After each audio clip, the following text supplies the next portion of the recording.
People are often passionate about what they believe, but how thorough are they about actually checking the facts? Sometimes the impact of public perception and what passes for common knowledge actually overshadow the truth. Inside Lehman explores the slippery slope of pseudoscience. If you ask people to give examples of something that they just know is true, the details about how they arrived at those so-called truths may pose many questions. Was there any evidence? How did they reach their conclusions? Was it real at all? How many people here have ever read an horoscope? Professor Massimo Pigliucci teaches a course that focuses on critical thinking.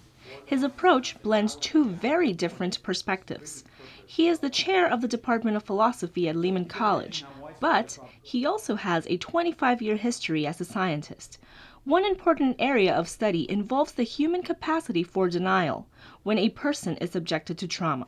There are some people, for instance, who lose one of their limbs, an arm, and the trauma is so strong that their brain literally refuses to believe that the arm is gone. The gap between evidence-based knowledge and popular assumptions can be huge, so much so that Professor Pigliucci has written a book entitled Nonsense on Stilts: How to Tell Science from Bunk.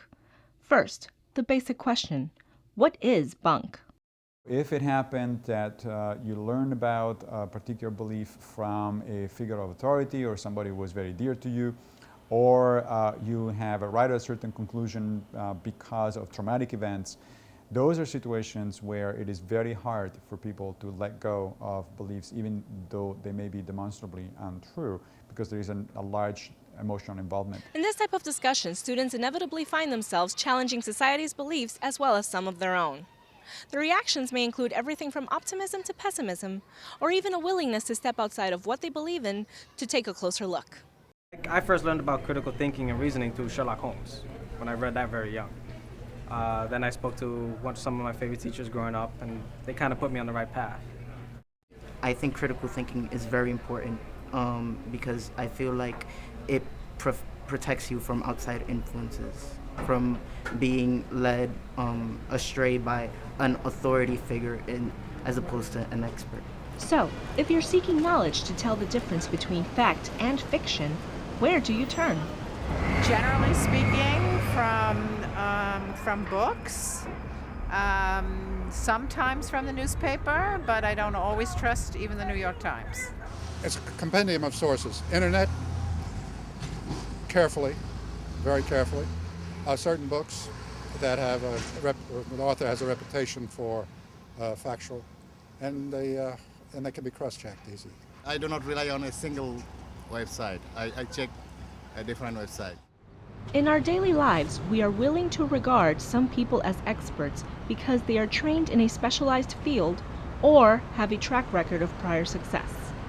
People cite particular sources for healthcare, tax preparation, technical expertise, or even divine guidance from their house of worship. Further complicating the issue, people may turn to experts reluctantly when all else fails. Sometimes ego takes over, be like, I could do it, man. You know, they try to force this in instead of using a compressor. They use their man's strength to force things in, and then that's when problems get bigger and bigger and bigger. Then, so as far as people doing in the street, it's the ego. Sometimes the ego stretch, and they go, I can do it. A lot of times they do, but sometimes they don't. When they don't, they gotta see me. Now that practically everyone has a computer, some people think they know how everything works. At this local computer repair shop, the technicians had to endure a customer who came in with broken hinges on his laptop. Well, I replaced the hinges, but he believes that the power button needs to be replaced. Now, I showed it to him a couple of times. I even had to open the entire computer to pinpoint it.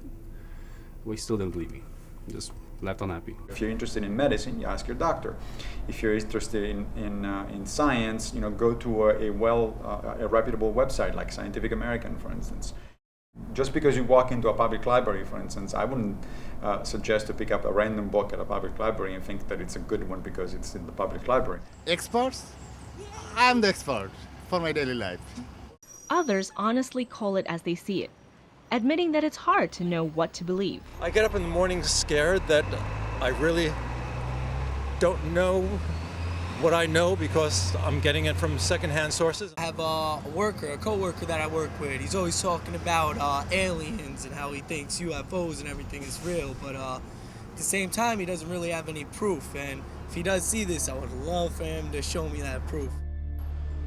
As we navigate through daily life, pausing to think about the origin of a belief may lead to a better understanding. Is it based on fact? Did somebody else package that point of view and plant it as a suggestion?